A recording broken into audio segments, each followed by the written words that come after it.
स्वागत है प्यारे बच्चों, आप सभी का एक नई वीडियो में। आज की वीडियो में हम सभी ग्रामर पढ़ने जा रहे हैं। ग्रामर जो आपकी स्टार्ट होती है वो स्टार्ट होती है नाउन से, ठीक है। तो नाउन को हिंदी में हम कहते हैं संज्ञा। क्या कहते हैं? संज्ञा। तो सबसे पहले हम संज्ञा की डेफिनेशन जानेंगे, आखिर संज्ञा किसे कहते हैं, ठीक है। तो ध्यान से समझिएगा। तो संज्ञा की डेफिनेशन होती है, परिभाषा होती है, किसी व्यक्ति, वस्तु या स्थान के नाम का बोध कराने वाले शब्दों को संज्ञा कहते हैं। इसका मतलब है जिन शब्दों से हमको किसी व्यक्ति के या वस्तु के या स्थान के नाम का पता चलता है। किसका पता चलता है? किसी व्यक्ति का नाम हो सकता है, वस्तु का नाम हो सकता है या स्थान का नाम हो सकता है। उससे उसका हमको पता लगता है, उसी को हम क्या कहते हैं? उसी को हम संज्ञा कहते हैं, ठीक है, नाउन कहते हैं। तो देखिए, नाउन के अंदर हम एग्जाम्पल लेते हैं, जैसे कि राम, ठीक है। तो इसको इंग्लिश में भी लिख देता हूं मैं, राम, ठीक है। तो राम जो है क्या है? ये आपके नाउन है। और यहाँ पर अब दूसरी बात करते हैं, दूसरा है दिल्ली। जो दिल्ली है ये किसका नाम है? ये स्थान का नाम है, ठीक है। तो दिल्ली, तो यहाँ पर लिखेंगे दिल्ली। तो याद रखिएगा, हमेशा किसी का नाम, वस्तु का नाम लिखते समय क्या रखना है? हमेशा पहला अक्षर बड़े में लिखना है, ठीक है। किसी स्थान का नाम या किसी आदमी का नाम जब लिखोगे, ठीक है, तो उसको पहला अक्षर आपका बड़ा रहना चाहिए, कैपिटल लेटर होना चाहिए, ठीक है। जो वस्तु का है उसका छोटा भी आप कर सकते हैं। अब देखिए यहाँ पर, जैसे वस्तु का नाम है कुर्सी, तो कुर्सी के इंग्लिश में क्या बोलते हैं? चेयर, CHAIR, ठीक है। और आदि को ETC क्या बोलते हैं? ETC, ठीक है, हमेशा याद रखिएगा। तो ये आपका हो गया नाउन की डेफिनेशन, नाउन की परिभाषा। अब यहाँ पर हम समझेंगे नाउन के कितने भेद होते हैं। तो आइए देखते हैं नाउन के कितने प्रकार होते हैं, ठीक है। तो यहाँ पर लिखेंगे नाउन मतलब संज्ञा के प्रकार।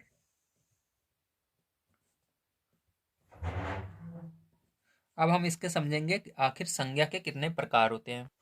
तो देखिए, ध्यान से समझिएगा, ठीक है।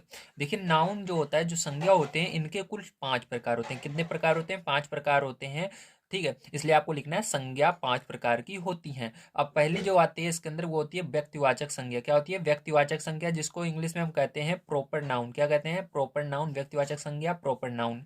अब देखो, प्रॉपर नाउन की डेफिनेशन ध्यान से समझना। जिन शब्दों से किसी विशेष व्यक्ति, वस्तु या स्थान का बोध होता है, मतलब इसके अंदर किसी विशेष व्यक्ति का, वस्तु का या स्थान का बोध होता है, ठीक। व्यक्तिवाचक संज्ञा में क्या होता है?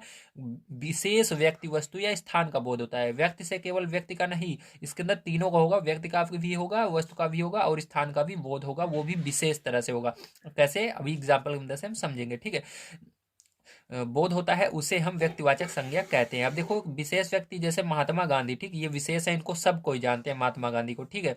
तो जिन जिन चीजों को हर एक इंसान जानता है, जो बड़ा हो चुका है, ठीक है, जो एडल्ट है, जो बड़े लोग हैं, वो सब जानते हैं, ठीक। बच्चों की बात नहीं हो रही है, उसको क्या कहते हैं? विशेष उसे व्यक्तिवाचक संज्ञा कहते हैं। जिसको हर कोई जानता है उसको क्या बोलते हैं? व्यक्तिवाचक संज्ञा कहते हैं, प्रॉपर नाउन कहते हैं। जैसे महात्मा गांधी को सब कोई जानते हैं, ताजमहल को भी सब कोई जानते हैं, ठीक है। हमारे देश के लोग भी जानते हैं, ठीक, महात्मा गांधी को, और बाहर वाले भी जानते हैं, ठीक, दूसरे देश के भी जानते हैं। और ताजमहल को हमारे देश के भी लोग जानते हैं और बाहर के देश के लोग भी जानते हैं। दिल्ली को भी हमारे देश के लोग जानते हैं, बाहर के देश के लोग भी जानते हैं। तो इसलिए ये क्या कहलाएगा? हमारा ये व्यक्तिवाचक संज्ञा कहलाएगा। मतलब यहाँ पर विशेष व्यक्ति का या वस्तु का, ठीक है, या स्थान का बोध हो रहा है, याद रखिएगा, ठीक है। अब देखिए, दूसरा नंबर जो आता है हमारा, वो आता है जातिवाचक संज्ञा। क्या आता है? जातिवाचक संज्ञा। तो इसको हम कहते हैं कॉमन नाउन। क्या कहते हैं? Common noun, COMMONNOUN, common noun, ठीक है। तो कॉमन नाउन की डेफिनेशन होती है, जिन शब्दों से किसी संपूर्ण जाति का बोध होता है। मतलब इन शब्दों से क्या होता है? किसी संपूर्ण जाति का बोध होता है, ठीक। कोई ना कोई जाति होगी, जैसे मैन, मैन यानी आदमी की एक जाति होती है, ठीक। अगर आदमी कहोगे तो आप समझ जाओगे, हाँ, आदमी इस तरह से होते हैं। और वुमेन कहोगे तो तब भी समझ जाएंगे। बुक जैसे होते हैं, किताब, तो कोई किताब कहेगा तो आप समझ जाओगे किताब की एक जात होती है, किताब किस तरह से होती है, ठीक है। उसके अंदर पन्ने रहते हैं, ठीक, इस तरह से आप जान जाओगे। तो इसको क्या कहते हैं? हम जातिवाचक संज्ञा कहते हैं। तो समझ गए, जातिवाचक संज्ञा में क्या होता है? जिन इस इन सब जो होते हैं, हमें क्या होता है? किसी संपूर्ण जाति का बोध होता है, ठीक। किसी भी व्यक्ति का हो सकता है, वस्तु का हो सकता है, या किसी स्थान का हो सकता है, उसके संपूर्ण जाति का बोध होता है। बस इतना समझिए, ठीक है। अब चलिए थर्ड नंबर पे हम चलते हैं। तो थर्ड नंबर जो आपका आता है, वो आता है भाववाचक संज्ञा। तो भाववाचक संज्ञा की इंग्लिश होती है एब्स्ट्रैक्ट नाउन। क्या होती है? Abstract noun, ABSTRACT, abstract noun. इसकी डेफिनेशन होगी, जिन शब्दों से किसी व्यक्ति, वस्तु या स्थान के, ठीक है, स्थान के गुण, दोष, अवस्था, दशा का बोध होता है। मतलब इसके अंदर क्या होता है? इसके अंदर हमें किसी व्यक्ति के, वस्तु के या स्थान के गुण का पता लगेगा, दोष का पता लगेगा, अवस्था का पता लगेगा, दशा का। कैसे? समझिए, जैसे कोई लड़की है जो सुंदर है तो उसको क्या कहें, ब्यूटीफुल। तो इससे उसका पता लग रहा है कि वो क्या है, खूबसूरत है, सुंदर है, ठीक है। तो यहाँ पर क्या है, ये गुण है उसका, ठीक है। तो इसके ये भाववाचक संज्ञा में हमको क्या पता लगता है, उसका गुण पता लगता है। तो हैप्पी जो है ये भी क्या है, गुण है कि वो खुश है। सैड जो है ये क्या है, ये भी एक गुण है, ठीक है। दोस्त के अंदर भी कुछ आ जाता है, जैसे कि वो बहुत हरामी है या वो बहुत, ठीक है, इस तरह से। जैसे दोस्त के अंदर कुछ उसका दोष रहता है, ठीक है, जैसे वो पढ़ने में कमजोर है, इस तरह से ये सब क्या है, दोष है। अवस्था जैसे कोई बर्फ है, ठीक है, वो अवस्था है उसकी, बर्फ की अवस्था, तो पानी की अवस्था, ठीक है, इस तरह से ये अवस्था के अंदर आती है। जैसे वृद्धावस्था हो गई या जवानी हो गई, ये सब अवस्था में आते हैं। समझ गए आप सभी, वेरी गुड। चलिए अब इसके बाद देखते हैं इसके दो और प्रकार होते हैं, उनको भी समझ लेते हैं हम। तो देखिए प्यारे बच्चों, जो आपका फोन नंबर का नाउन होता है वो होता है आपका समूहवाचक संज्ञा, ठीक है। कलेक्टिव नाउन कौन सी होती है, कलेक्टिव नाउन होती है। तो इसकी डेफिनेशन होती है, जिन शब्दों से किसी समूह का बोध होता है। मतलब इसके अंदर क्या होगा, हमको समूह का पता लगेगा, उसे हम क्या कहते हैं, समूहवाचक संज्ञा कहते हैं। जैसे कि समूह, किसका समूह, आर्मी का समूह। तो आर्मी मतलब आप सभी जान जाएंगे कि हाँ वो सब हमारे भारत के जवान हैं जो कि तैनात रहते हैं हमारे देश की रक्षा करने के लिए, चाहे उसके अंदर गर्ल्स रहे या बॉयज रहे, ठीक है। इसके अंदर ये नहीं लगता रहता कि गर्ल्स हैं कि बॉयज हैं, बस उसके अंदर ये रहता है कि हाँ आर्मी से आपको एक इमेज आपके दिमाग में बनेगी, हाँ आर्मी इस तरह से होते हैं। जैसे स्टूडेंट जब मैं बोलूंगा तो आपके दिमाग में एक स्टूडेंट की इमेज बनेगी, हाँ स्टूडेंट वो होते हैं जो स्कूल जाते हैं बैग लेकर के और वहां पर बढ़िया तरीके से पढ़ाई करते हैं, तो वो स्टूडेंट होते हैं। तो उसके अंदर लड़के भी होते हैं, लड़कियां भी होते हैं, बड़े बच्चे भी होते हैं, छोटे बच्चे भी होते हैं, ठीक है। तो ये सब एक समूह है, इसके अंदर सब एक साथ होते हैं, ठीक है। और टीचर जब मैं बोलूंगा तो उसके अंदर भी आपको टीचर का एक इमेज बनेगा आपके दिमाग में, हाँ टीचर जो होते हैं हमको पढ़ाते हैं। तो ये क्या है, समूहवाचक संज्ञा। ऐसे इन सबको हम क्या कहते हैं, समूहवाचक संज्ञा कहते हैं, ठीक है, ध्यान रखिएगा।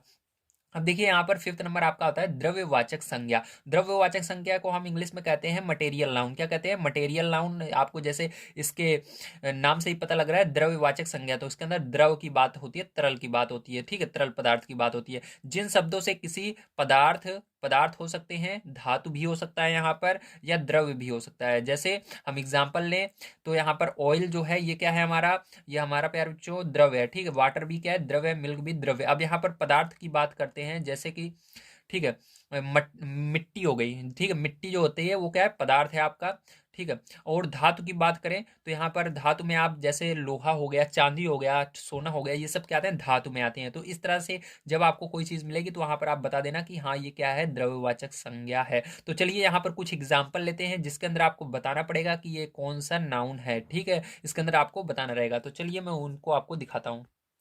तो देखिए यहाँ पर मैंने आप सभी के लिए 5 क्वेश्चन ले रखे हैं, ठीक है। तो इसके अंदर हमको क्या करना है, सबसे पहले ये पढ़ते हैं। तो एक्सरसाइज 1 है ये आपकी।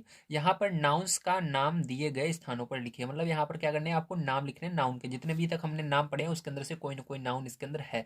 तो चलिए अब देखते हैं। पंडित नेहरू, तो पहला number, Pandit Nehru died in 1964। आप सभी सोच रहे होंगे पंडित नेहरू नाम आ रहा है, ये एक बड़ा नाम है, सबको इसको जानते हैं, इसलिए ये कौन सा नाउन होगा, प्रॉपर नाउन होगा, ठीक है, व्यक्तिवाचक संज्ञा होगा। लेकिन नहीं, यहाँ पर क्या बताया जाता है, डाइड यानी मर गए, इन मरे थे, कब मरे थे, 1964 में, ठीक है। तो पंडित नेहरू डाइड इन 1964। यहाँ पर मैंने आपको एक भाववाचक संज्ञा बताया था, जिन शब्दों से किसी व्यक्ति या वस्तु के गुण दोष अवस्था, ठीक है, या दशा का पता चलता है। मतलब यहाँ पर हमको क्या पता रहा है, इनके दशा का पता चल रहा है कि ये कब मरे थे, ठीक है, इनके दशा यानी ये कब डाइड हुए थे। इसलिए यहाँ पर क्या होगा, आपका भाववाचक संज्ञा होगा। क्या होगा, भाववाचक संज्ञा होगा। और यहाँ पर इस अगर पंडित नेहरू के हिसाब से हम देखेंगे तो यहाँ पर आपका व्यक्तिवाचक संज्ञा दोनों आ सकते हैं। आप जब व्यक्तिवाचक संज्ञा लिखेंगे तब भी सही है, या आप भाववाचक संज्ञा लिखेंगे तब भी सही है। तो ज्यादातर सही है आपका रहेगा भाववाचक संज्ञा में, ठीक। तो इसके अंदर क्या रहेगा,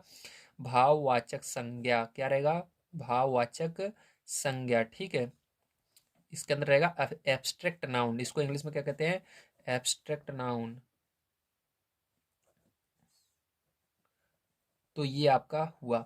अब चलिए इसके बाद देखते हैं हम अपना सेकंड नंबर का, ठीक है। तो सेकंड नंबर देखिए आपको दिया गया है, he was a famous king.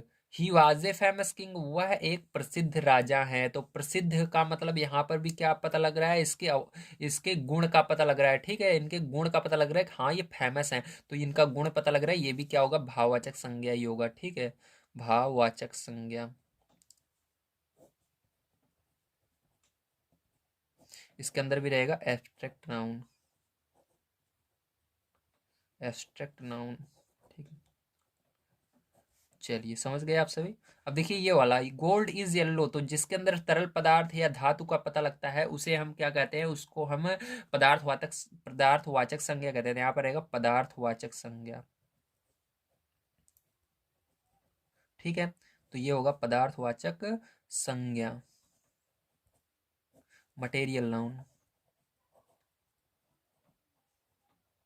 ठीक है। अब इसके नीचे देखिए आपका द मिल्क इज बॉइलिंग, तो यहाँ पर देखिए मिल्क क्या हो रहा है, गर्म हो रहा है। तो उसकी अवस्था की बात हो रही है ना यहाँ पर, कि मिल्क जो है गर्म हो रहा है। यहाँ पर दो चीजें हो सकती है, पदार्थवाचक संज्ञा, क्योंकि मिल्क जो है तरल है, और अगर देखेंगे इसको पूरा पढ़ करके सेंटेंस के हिसाब से हमको बनाना पड़ता है, याद रखिएगा, ठीक। सेंटेंस के हिसाब से जो कह रहा है, तो द मिल्क इज बॉइलिंग, जो दूध है वो गर्म हो रहा है। तो यहाँ पर गर्म हो रहा है मतलब इसकी अवस्था की बात हो रही है, ठीक। तो इसके अंदर भी क्या रहेगा, भाववाचक संज्ञा ही रहेगा।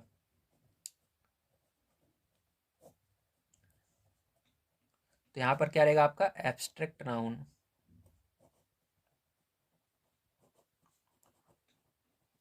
अब देखिए ये लास्ट वाला, the crowd was very big, जो भीड़ है वो बहुत बड़ी है, ठीक है। तो यहाँ पर क्राउड जो है ये क्या है, तो द क्राउड वाज, किसकी यहाँ पर बात की जा रही है, क्राउड की बात की जा रही है। तो यहाँ पर अगर किसी, ठीक है, जिन शब्दों से समूह का पता लगता है, तो ये क्या है, क्राउड क्या है, भीड़ है, तो ये एक समूह है, ठीक है। समूह का पता लग रहा है इससे, तो इसको हम क्या कहते हैं, समूहवाचक संज्ञा कहते हैं, ठीक। तो समूहवाचक संज्ञा रहेगा यहाँ पर।